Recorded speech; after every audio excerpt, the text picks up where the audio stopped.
waaw kon ñuy wax rek li nga xamante ni mooy liggéey bi di door ndax le premier magistrat de la commune de Khombole monsieur le maire Magueye Boye mi ngi nii di dugg si ci salle bi bu ko defee ànd ak délégation bu am solo kon ñuy wax rek li nga xam ni moo ñu fi dajale tey léegi rek ñu daal di door li nga xam ni mooy liggéey bi muy lu am solo nag ñu war ci bàyyi xel ndax njëriñu réew mi moom dafay tàmbalee ci ñu doole ko fi nga xam ni mooy ci gox goxaan yi lépp di wàllu développement kon ñu permettre le maire mu nuyoonte ak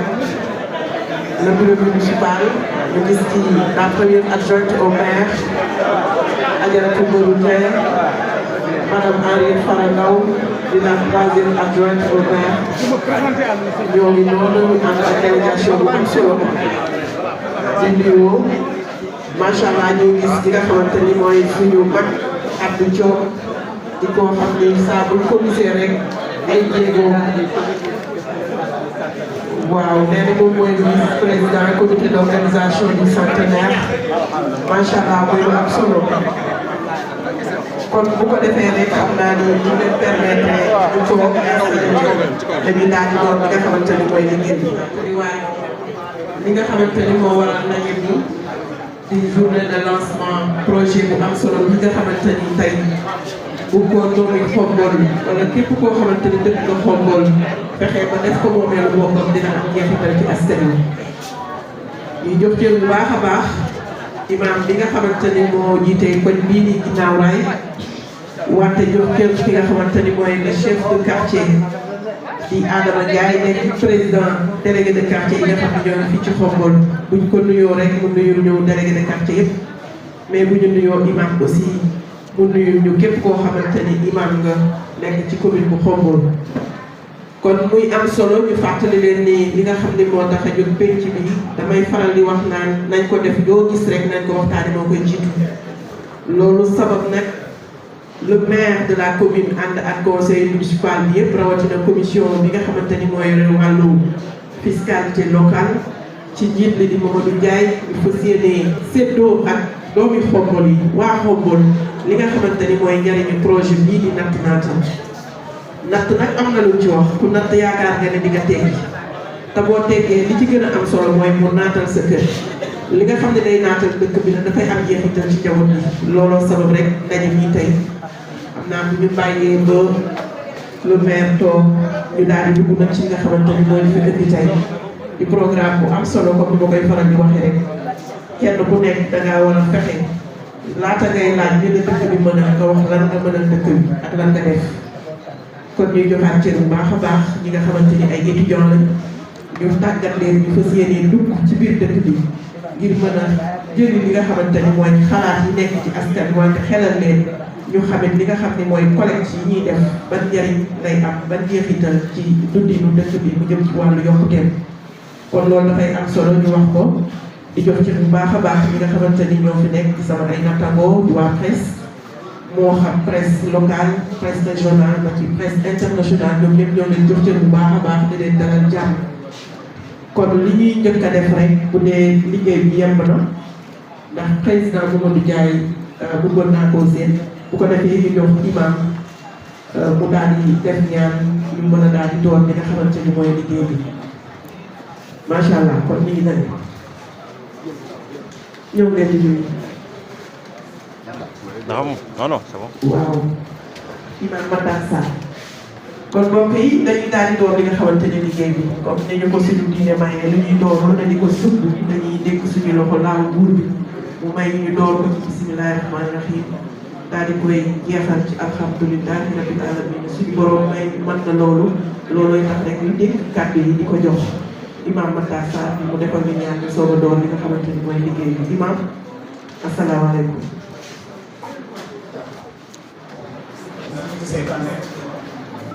jàng Fatiha ko man nga jàng ayatul kursi ak Falaq ak Naas mënu ayatul kursi nga jàng Fatiha ak Ixlaas ak Falaq ak Naas ñu ñaan ñëpp dañu ci jàmm yàlla nañu tàq ko ci jàmm ya Rasulullah sallallahu alayhi wasallam li nga xam ne moom la ñu gën a tëj yàlla ko yàlla mottali yaa ngi jëriñ askan bi la ak jëriñ doomu askan bi ak doomu dëkk bi ko yàlla mottali te barkeel ko te mu ànd ak jiglaay bismillah.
kon ñuy daal di door rek li nga xam ne mooy communication yi war a am ñuy jox le délégué de quartier Adama Ndiaye mu dalal gan yi ndax li nga xamante ni moo sabab loolu benn ay président des délégués de quartier wante suñu borom tamit ñu jiite fi nga xamante ni mooy quartier bi ñu nekk di quartier ginnaaw rek monsieur Ndiaye ñoom lay jox kàddu bi.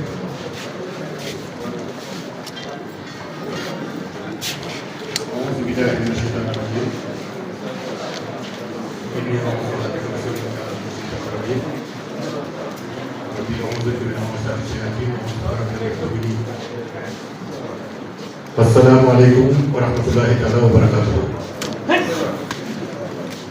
Mbooloo mi maa ngi leen di nuyu yéen ñëpp kenn ku ci nekk sa tur ak sa sant di leen nuyu ci turu population bu Guinaw Rail yëpp waaye itam di leen nuyu ci turu mboolem délégué de quartier yi nga xam ne nii ñu nekk Khombole. di jiital ci nuyoo bi nag suñu imam ratib di ko ñaanal suñu borom yàlla yàggal ko fi lool te bàyyi ko wér elam di nuyu monsieur le maire de la commune de Khombole monsieur Guèye Boy di nuyu bu baax bureau municipal bi mu àndal yépp di nuyu mboolem kuy kilifa diine wala aada mbokk ak dëkkandoo yoo xam ne nii teew nañ fi tey waaye noonu la ñuy nuyu itam sunu gan yu baax ñi nga xam ne nii ñu ngi jógee ba Thiès ñëw fekk si fii ci Khombole ngir ànd ak ñun liggéeyam ginnaaw bu nuyoo bi jàll itam ñuy dalal gan ñi nga xam ni ñoo fekk si waa Guinaw Rail fii tey tàmbalee ko li ma ko waxee woon ci monsieur le maire ak mbooleem ñi mu àndal ñëpp ñoo ngi leen di dalal fii ci Guinaw Rail di leen dalal fii itam ci salle bu mag bi nga xam ne nii ginnaaw yàlla sunu doom sunu jarbaat sunu dëkkandoo mu di Abdoulaye Tine moo ko fi amal ñuy ñaan sunu borom rek imaam nga jiitu ci yàlla gën ko jàppale lafal ko cat ba li mu bëgg ci Guinaw Rail bëgg ko ci Khombole bëgg ko ci Sénégal yàlla bëgg leen ndax lii lu am solo la makkaan la boo xam ne nii wax dëgg yàlla Khombole yitte woon ko bëgg na ko te bu ko neexoon itam mu jël ko yóbbu ko Thiès wala Dakar wala feneen waaye fii mu dëkk ay bokkam nekk fi ay xaritam nekk fi ay dëkkandoom nekk fi la ko indi te loolu it xalaat naa ne bokk na ci liy jàppale pour le moment monsieur le maire de la commune de Khombole kon ñoo ngi leen di dalal di leen wax bisimilah di leen macha allah tànk yi ñëw yi ak tànk dellu yëpp yal na ko yàlla def tànk yiw lépp lu ñu fi yëkkati ci ay kàddu yal na ci yàlla tof la topp dégg ak topp muy sunu njëriñ di jëriñu waxu yëpp. naa wax ji foofu laa koy yamale rek une fois de plus di santaat di gërëm ci fekk si gi nga xam ne nii fekk si ngeen fii ci bopp ak ci ginnaaw rek wasalaamaaleykum wa rahmatullahi taala wa barakatuhu. jërëjëf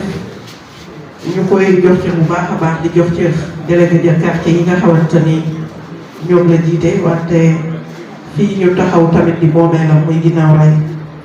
ginnaaw moom nag dañuy jox kàddu gi nga xam ni mooy Mamadou Ndiaye di président commission fiscalité locale bu commune bu Khombole monsieur Ndiaye vous avez la parole. Merci docteur Faten. Mesdames et messieurs les invités, en tant que président de la commission fiscalité locale, qui est une commission particulière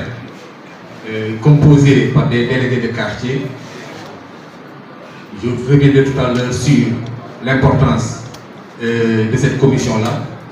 mais l'objectif de cette rencontre n'est rien d'autre que de vous présenter, de faire le lancement de la journée des activités de la commission fiscale locale, en vous présentant le projet Nat Impôt Natal Khombole. Un projet qui est mûrement réfléchi par l'équipe municipale dirigée par M. le maire Magaye Boye. Le projet bi di ko tax a juddu mooy permettre population bi ñu participer ci développement dëkk bi ñi ngi ko tuddee Natal Khombole bu ñu déggee tur bi rek dinañ xam ni projet bi équipe municipale teg day permettre population bi ñu xam exactement lan mooy njariñam nag bu ñu ko déggee terme wolof la mooy joxe sa participation pour Natal Khombole pour le développement de Khombole. Maintenant lan moo ko andi monsieur le maire ak équipe bi ñu ñëwee dañoo rendre compte que ni commune bi ñu am muy commune Khombole c'est une commune boo xam ni ressources yi daanaka taxu ko demee noonu et que acte 3 de la décentralisation bi mu ñëwee dafa jox commune yi et pour ñu saytu xool nan la ñu mën a def ba wut ay moyens financiers yoo xam ni dinañ mën a développer seen dëkk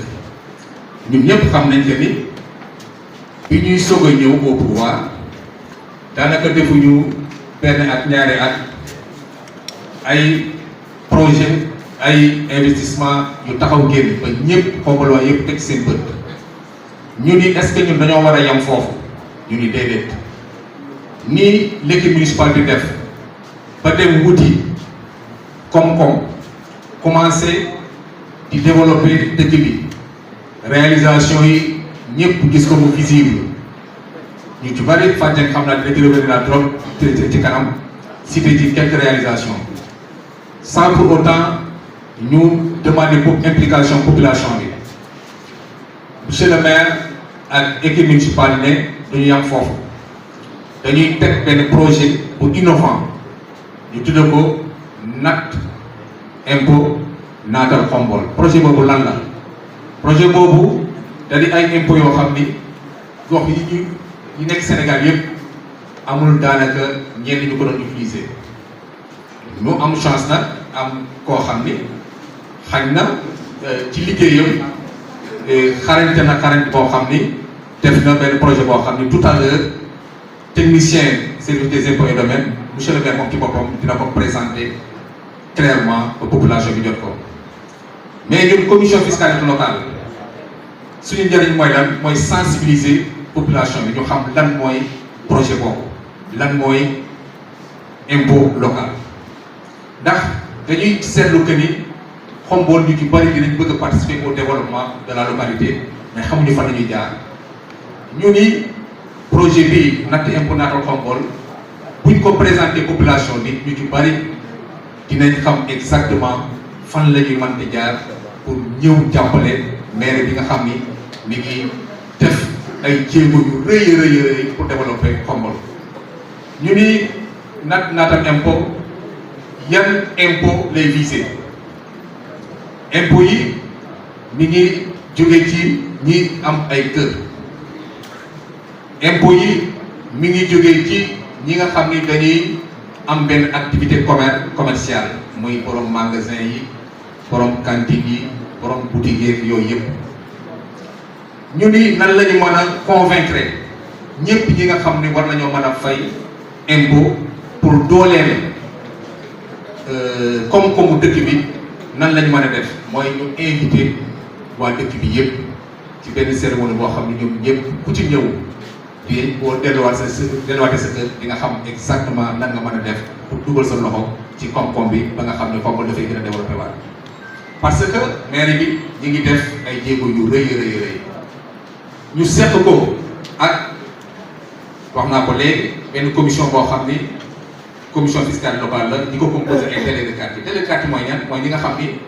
population quartier bu ci nekk ñoom ñoo leen fal ne leen teewal leen ma ci foofa di ma li jënd samay bëgg-bëgg quartier bi ñuy def débat d'orientation budgétaire def nañ le tour des quartiers fu ñu mën di dem population bi ñu ngi nii ñun bu ñu sañoon suñu quartier am lii bu ñu sañoon suñu quartier am lële ndox mi courant bi tali yi infrastructure yi école yi poste de santé ñu ni comme loolu lépp pour ñu mën koo réaliser d'accord commune bi ñi ngi wuti koom-koom faneen mais nag bii nga xam ni Khombole ci ñoom la war a jóge yaakaar naa bu ñu ko expliquer ku ci nekk bu fekkee bëgg nga dëkk bi loolu te ni nga koy waxee boo comprendre yàlla may la wërsëg bi di nga génne sa poche ñu tëri moo chaque année parce que impôt boo xam ne at mu jot dañ koy fay loolu muy pousser projet bi pour ñu développer le civisme fiscal parce que dëkk yi développé yëpp population ba ñoo ko développé loo bu maire ba ak équipe bi demee wuti ba pare population bi aussi nous tout le monde dañ ci am ñoom tamit lu ñuy participer parce que loolu sax fierté la nga ni man commune bi ci boppam lépp lu ñu fi def rek sama koom-koom mi ngi ci parce que maa ngi génne sama poche ak mu jot di jox maire bi pour mu mën a réaliser une toute infrastructure yu bari loolu fierté la mais am na ñoo xam bëgg nañ ko def mais xamuñu fan la ñuy jaar donc c'est l'occasion ñu ñëw tegal leen benn projet boo xam ni di leen xamal exactement lan mooy njariñ bi donc développement civisme fiscal boobu avant muy ñëw il faut que ñu tuddi ñu sensibiliser population ba pare former nañu ay étudiants yoo xam ne ay doomi Khombole lañu fan yii di ñëw dinañ wër Khombole kër ku nekk dinañ fa dugg damay profité ci occasion bi di leen ñaan ndaw yooyu nga xam ni maire bi moo leen yónni bu ñu ñëwee ngeen ubbil leen seen i kër et benn recensement la ñuy def recensement yi laaj yu yomb yoo xam ni amul lenn loo xam ni dina ci nekk lu privé wala loo xam dafa secret bu ñu ñëwee loolu lépp ñu jox ko tuuti boo ñi nga xam ne ñoo ko seet muy maire Khombole ak suñu partenaires yi ñuy liggéeyal muy service des impôts et domaines ak trésor te foofu ñoom ñooy mën a permettre ñu ni kër gi ko moom yaakaar naa war na mën a jël ci koom-koomam dugal ko ci keesu maire bi pour permettre la commune encore de se développer et de réaliser encore d'autres projets loolu ci kanam tuuti bëgguma wax lépp monsieur le maire dina ci ñëw pour exposer leen projet bi bu paree ñeneen service des impôts tamit ñi nga xam ñoo ko seqal aussi ñoom aussi dinañ ci sànni seen kàddu après dina am benn projection film boo xam ni ngeen ko tegal pour gën leen a expliquer lan moo war a tax a jóg projet boobu ak lan mooy njariñu projet boobu ak population seen implication donc du ma ci gën a yàgg du ma def lu may rek di leen gërëm ci ñëw bi ngeen ñu ñëwal parce que woote ñu ñëwal na amul leen lu ko gën a rafet encore une fois de plus jërë ngeen jëf merci beaucoup.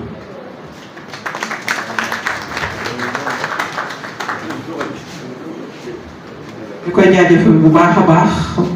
wax ji leer na sa xam naa dina gën a yaatu ci leeral gi muy Mamadou Ndiaye di président commission fiscalité locale bu commune bu Khombole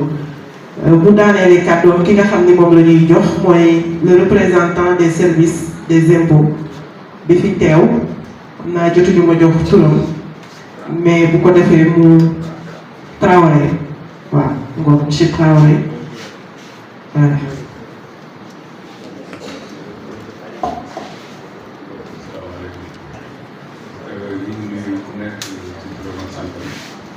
ci nuyoo bi monsieur le maire de la commune de Khombole monsieur Mbaye Boye di nuyu kilifa yi fi teew kilifa aada yi di nuyu suñu papa yi suñu yaay képp ku fi teewal tous les citoyens de Khombole di leen di nuyu di remercier monsieur le maire ci invitation bi ñu invité ñu participer ci activité bi nga xamante ne bii dafa am solo mu jëm ci wàllu fiscalité locale. fiscalité locale mooy lépp loo xamante ni bii day nekk koom-koom buy jógee ci askan bi di alimenter la caisse des communes donc dem ci budget mairie bi maanaam donc loolu lu am solo la mooy tax mairie bi mën a def lépp li nga xamante ne bii war na ko def donc stratégie bi nga xamante ni bii monsieur le maire jël na ko ñu ngi ko ci félicité di ko encouragé di ko xamal ni ci turu chef de centre impôt bu Thiès ñu ngi si côté commune Khombole ak bépp commune boo xamante ni bii yaa ngi yëngatu si wàllu fiscalité locale accompagner leen donc pour fàttali rek système mu Sénégal c'est un système déclaratif maanaam nit ñi ñoo war a ñëw fekk si impôt def seen déclaration mais dinañ développer ay stratégies yoo xamante ni bii dinañ def tout ba yombal leen déclaration bi su ko jaree. mën nañu déplacé wu def une équipe mixte avec les services du trésor et de la commune ñëw suivant un format à définir ñëw si quartier yi wala ñëw ci école bi wala ñëw ci mairie bi def stand boo xamante ni képp koo xamante ni ba nga def sa déclaration mën nga ñëw foofu ñu jox la nga déclaré boo bëggee fay nga fay sur place donc ñi ngi encouragé vraiment le maire si initiative bi di ko si ñaanal plein succès di invité aussi population yi ñu def ko seen yëfu bopp xam ni lépp li nga xamante ni bii génnee nañ ko ci seen poche def ko ci impôt bi dafay delluwaat ci commune bi parce que mairie yi dañ leen jox ay compétences mais compétences yooyu xaalis moo koy doxal te xaalis boobu li ñuy jot ci subvention état wala li ñu mën am ci la coopération décentralisée du ko mate. donc le premier levier bi nga xamante ni moom la may war a gën a yaakaar mooy impôt te képp ku lay dimbali tamit comme ni ko olof di waxee dimbali na ci fekk loxol borom donc képp koo xamante ni da nga koy dimbali moom aussi na fekk moom jéemal boppam ba pare te ni population bi jéemee mooy ñu participer à l'effort par le levier de la fiscalité ñi ngi invité population yi ñu def ko seen yëfu bopp képp ku nga xamante ni bii war nga natt te natt bi tamit ma fàttali ne nekkul lu diis parce que impôt capacité contributive la nit ku nekk li nga xamante ni bii sa doole foofu la toll noonu ngay nattee ki mën day natt ki mënul jéggal dañ koy jéggal impôt parce que ñëpp ñoo war a fay impôt ñi nga xamante ni bii seen doole matul fay impôt ñooñu war a ñoo fay impôt même impôt bi nga xamante ni bii mooy impôt locaux yi si bi nga xam ne day dem ci budget mairie yi am na ci noo xamante ni bii bu ko sa doole toll yoon loi da la koo jéggal donc même impôt kër yi am na ñoo xamante ni bii tey foncier bâti bi yoon jéggal na leen ko exonéré na leen ko parce que seen doole matewul mais ñi mën ñoo leen di yóbbaale donc effet commune la donc ñi nga xamante ni bii ñoo mën nañu nag ku nekk aussi day nag ni dooleem toll donc loolu aussi précision la boo xamante ni bii nit ñi war nañ koo xam ñu bañ a ragal impôt xam ni impôt nekkul loo xamante ni da leen di ndóoloo waaw impôt mënul ndóoloo kenn ci li nga am dañ lay laaj nga jël si tuuti rek participer ko ci loo xamante ni day jëmale askan bi kanam parce que lépp loo xamante ni bii natt nga ko dafay delluwaat ci askan bi mairie day subventionné ASC mairie day def subvention ci école yi mairie day def social képp koo xamante ne bii tey yàlla tere yàlla nattoo na la feebar peut-être amoo loo ko fajee yooyu tamit mairie da ci intervenir donc yenn événement yi bu ñëwee tamit mairie da ci kii éclairage public bi salubrité bi donc maire bëri na lu tegu si ndoddu mairie bi donc te loolu il faut population bi aussi participer loolu liggéey boobu mën a ñëw donc ñu ngi leen di invité encore une fois ngeen def ko seen yëfu bopp di leen xamal ni aussi impôt mi ngi seen wet commission fiscalité bi aussi ñu ngi seen wet su ko jaree ñu déplacé ñëw gën a waxtaan ak ñoom gën leen expliquer impôt yi defal leen ay renforcement de capacité parce que ñi ngi koy def ak yeneen commune seen commission fiscalité des fois ñu sollicité ñu dem am ak ñoom ay séances de travail ay journée de renforcement de capacité gën leen expliquer impôt yi gën leen ko leeral parce que ñoom ñoo nekk ak population bi ñoom ñoo leen mën a expliquer impôt bi lan moo ko tax a jóg nan lañ koy calculer kan moo ko war a fay ñaata la war a doon information yooyu yëpp ñun mën nañ leen si accompagner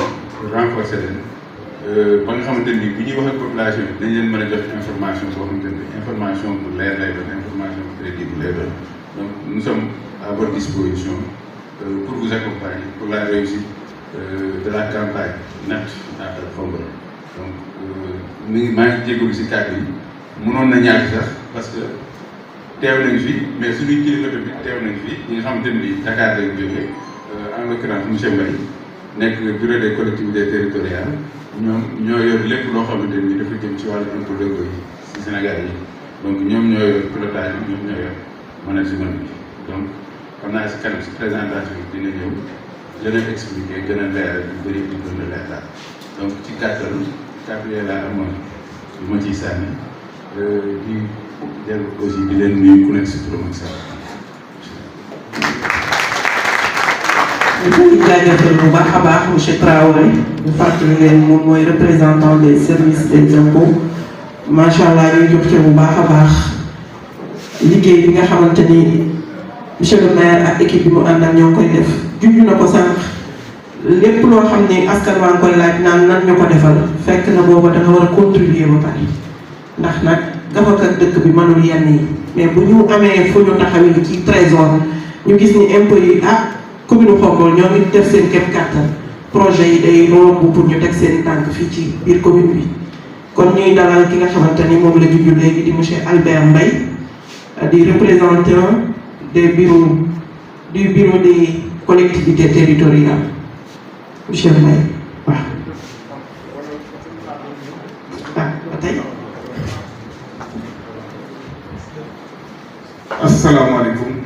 kon mbooloo mi maa ngi leen di nuyu di ko tàmbalee ci monsieur le maire Magaye Boye ak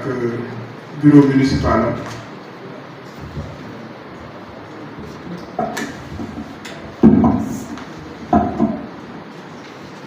di nuyu tamit sama naataango bu centre des services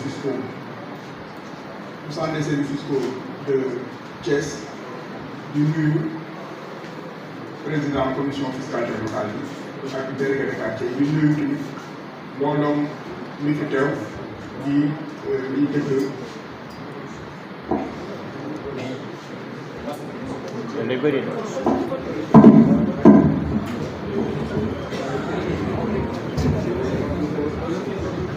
waaw di nuyu mbokku Khombole kon damay ñëw waxtaan dugg ci biir mbir mi toj yax bi leeral di waral liggéey kon liggéey bi tàmbali nañ ko diire ngi nii ak commission bu fiscalité locale ak commission bu fiscalité locale ak commission fiscalité locale kon si li ñu ko tàmbalee mooy dañoo njëkk a tàggat ñi bokk si commission bi muy délégué de quartier yi gannaaw loolu ay xale yoo xam ni si dëkk bi lañu dëkk di gonee Khombole war a def liggéey bi tamit ñu tàggat leen commission bi nag doxee foofu daal di dem waxtaan ci biir gox-goxaat ci biir quartier yi waxtaan ak askan bi ngir waajal leen liggéey kon liggéey bi liggéeyum topp ay impôt ak ay taxes impôt ak taxes yi ñuy topp nag commune Xombol moo ko moom kon dañuy liggéey ngir commune Xombol kon danaa def nag leen benn présentation pour wax leen mbir mi nu mu tëddee kon damay njëkk a wax lan moo objectif maanaam njeexital lan danaa loolu wax ñu ko seq mbir mi liggéey bi naka lay tëddee ak njëriñ bi nga xam ni commune Xombol mun na ko see jënd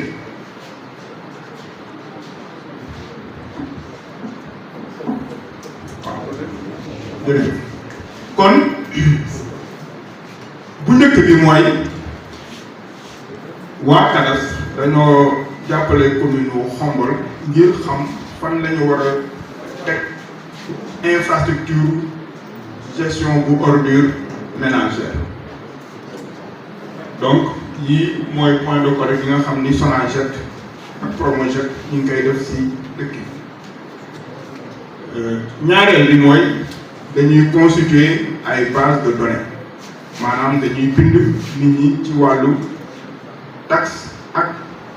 impôt ñun nag bu ñu si gën a soxal mooy taxe mbalit mi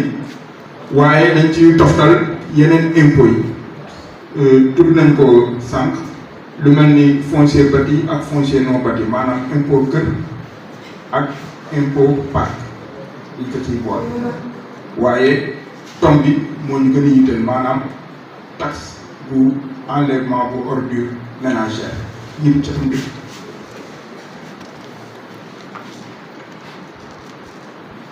kon léegi acteurs yi ñan ñoo ko seq ñi ko seq bu njëkk mooy Promojet soo leen ko déggee mooy projet pour la modernisation de la gestion intégrée de l'économie des déchets solides mooy ko Promojet kon Promojet moo signé convention ak DGID ngir mu jàppale ko ci liggéey bi ci 148 communes Sénégal 559 communes mais soo si boole tamit fii donc Xombol ci communes yooyu la bokk communes yi ñu tànn ngir fexe ba Xombol set kon waa DGID ñoom ñoo ko lëkk ak kii kon mbir mi ci commune Xombol la jóg DGID mooy direction générale des impôts et des domaines mooy ñoo féet ñi nga xam ne ñoom ñoo féetewoo bind ay impôts ak ay taxes ci Sénégal di ko bindal état di ko bindal tamit mairie ndax damay xamal ne état dafa am ay impôts ak ay taxes am mairie tamit am ay impôts ak ay taxes yoo xam ne moom lay jëfandikoo ngir daf ko ci gafagaam ci budget di ko liggéey kon ñun yooyu moo ñu tax a jóg léegi nag liggéey boobu suñ koy def ñu ngi ko waxee sànq dañuy yebal ay xale ay ndaw réew ndaw dëkk bi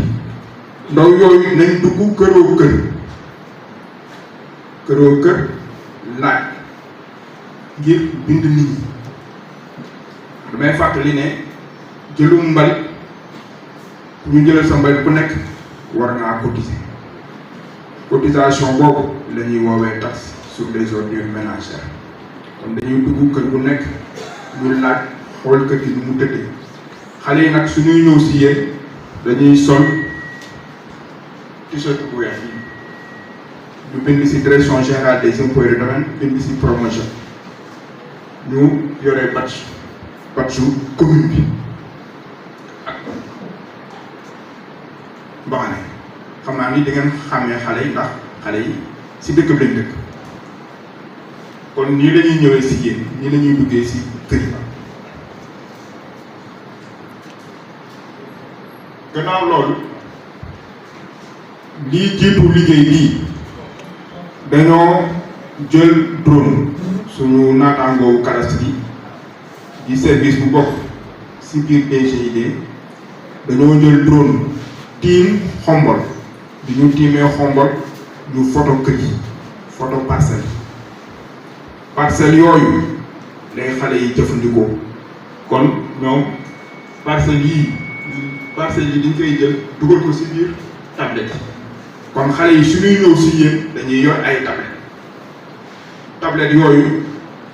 plan Xombol moo nekk ci biir kon kër bu ñu dugg am na numéro ba pare am na numéro bu cadastre ñu koy woowee NICAD numéro d'identification cadastrale numéro d'identification cadastrale soo leen ko déggee mooy comme yéen ku ci nekk nu mu amee numéro d'identification nationale ci carte d'identité Sénégal parcelle bu nekk dafa am numéro d'identification cadastrale boo xam ni moom rek moo ko moom lañ koy ràññaatle kon ngeen xam ko ak ngeen nàkkaa xam kër yu Xombol am nañ ko kon xale yi si loolu dañuy sukkandiku suñuy recensé si numéro d'identification cadastrale boobu la ñuy duggee si parcelle si biir kër yi léegi nag lépp lu ñu taataan dañ koy dugal si biir base de données si biir serveur boobu état bu Sénégal moo ko ut ngir dugal ci information yi nga xam ni dafay taataane ci mairie maanaam pour mairie am fu ñu denc seen ay données léegi nag nañu recensé maanaam nañ dugg këroo kër suñu duggee kër nag nañ laajte yu bari waaye nañ laaj ñi seen carte d'identité te tamit nañ photo kër yi bon ñu ñaan askan bi ñu xam ni lii diñ koy laaj ngir liggéey bi yemb maanaam mu bañ a am njuumte xam nga tey su ma ñëwee Xombol fekk fii ñaari Samba Boy kii tudd Samba Boy keneen ki tudd Samba Boy foog ñu ràññaatle leen te pour ñu ràññaatle leen faw ñu laaj leen seen carte d'identité am ndegam kii mooy tur kii fii la dëkkee ak nii kon pour bañ ëllëg su kayit bi génnee ay réeroo am waaw man Samba laa tudd Samba Boy laa tudd waaye yéen Bàccu Boy ngeen bind bon man su ma fay si turu Bàccu Boy est-ce que dina leer pour moytu lool dañuy jël tur bi nga xam ni moo nekk si carte d'identité bi ñu bind ko si kayit nga xam ni ëllëg si biir suñuy lijjanti di xool dëggam moom loolu di moom dina leer ndax na fekk ne turam bi nekk si carte d'identité moom la ñu bind kër yi tamit dinañ ko photo dinañ photo kër yi ndax lan dañuy photo kër yi ngir délégué de quartier yi ndax xale yi suñu liggéey ba pare liggéey bi diñ koy jébbal délégué de quartier yi délégué de quartier yi xool ndegam xale yi nu ñu liggéeyee noonu la wala du noonu kon suñu amee photo kër gi maanaam ñu warante si benn kër kii de war nañ kaa bindal kii war nañu kaa bindal kii de yaakaar naa ni kër ga néegu ñax la de su boobaa dañuy génne photo bi teg ñu xam ni kër gii la ñuy wax te su boobaa yaakaar naa werante bi wala waxtaan bi dina neex a lijjanti kon ngeen may xale yi ñu photo kër gi ngeen xam ne rek ngir liggéey bi la. léegi nag lan lañ ci séntu liñ ci séntu mooy vraiment que si wàllu budget commune bi gën a am xaalis ngir def ay liggéey ngir def ay investissement ak jox askan bi service yi nga xam ni moom la soxla kon war naa kon gën a toppatoo jotum dëkk bi gën kaa defar ci wàllu cadre de vie dinañ am tamit benn base de données nañ am benn base de données boo xam nañ xam ku nekk fan la dëkkee ban xeetu këyitu kër nga am loolu yëpp nañ ko xam ñu parce que xëy na ëllëg nañ ko soxla pour def beneen liggéey kon jaadu na suñu defee recensement bi ñu def ko rek benn yoon ñu am information yëpp yi yu mu laaj ngir liggéey léegi nag liggéey bi su xale yi ñëwee liggéey bi nii lay dem kon li may njëkk a wax mooy recensement bi gone yi Xombol ñoo koy def waa centre bi toog ñoom ñoo leen siy jàppale tàccal leen wan leen yoon bi ba ñu def ko ni mu waree kon day am participation donc fu ñu tàmbalee mooy sensibilisation bi commune bee ko def commune bi waa Promojet ñoom ñoo joxe xaalis bi bureau communication bu DGID saytu communication bi nangu ko ñu sensibiliser ginnaaw bu ñu sensibiliser xale yi nañ ñëw enquête maanaam nañ dugg këroo kër laaj suñu laajee suñuy dugg si kër yi saa suñu ñëwee dinañ dem seeti délégué de quartier bi laataa ñuy tàmbali délégué de quartier bi mooy def suivi mooy xool xale yi naka la ñu nekkee si dëkk bi ndegam ñu ngi doxal liggéey bi ci yoon am de ñoom ñoo koy xool kon ñoom ñooy def suivi bi centre bi moom mooy superviser recensement maanaam moo koy exécuter c'est-à-dire mooy joxe jumtuwaay yi moo koy toppatoo centre bi mooy superviser recensement centre bi dina indi ñaar superviseur ngir ñu jàppale xale yi ci liggéey bi ñun waa bureau des collectivités territoriales suñu liggéey mooy ñu fexe ba lépp yemb ba vraiment nit ñi liggéey bi jaar si yoon tegu ci anam yi mu gën a rafet suñu recensé ba pare dañuy rendre compte maanaam dafa am redevabilité dañuy dellu soit si kanamu délégué de quartier yi ne leen nii la ñu liggéey lii moo gën loolu la ñu woowee redevable kon dafay am restitution par le centre centre bi day ñëw ne lii la ñu liggéey am nañu lii ci parcelle wax quartier bu nekk lan lañ fa am gannaaw loolu commission fiscalité locale bi évaluer lan mooy évaluer sëriñ bi Njaay dafa am kër këram daf ko loué waaye xale bi mu ñëwee xale bi bindul ne daf ko loué xale bi dafa bind ne Njaay rek moo fa dëkk ak waa kër googu amul locataire su boobaa délégué de quartier yi nga xam nañu koñ yi nu mu tëddee kër yi nu mu tëddee ñu ne ko yaakaar naa ne bii moom dinoo tuum Mamadou Ndiaye bii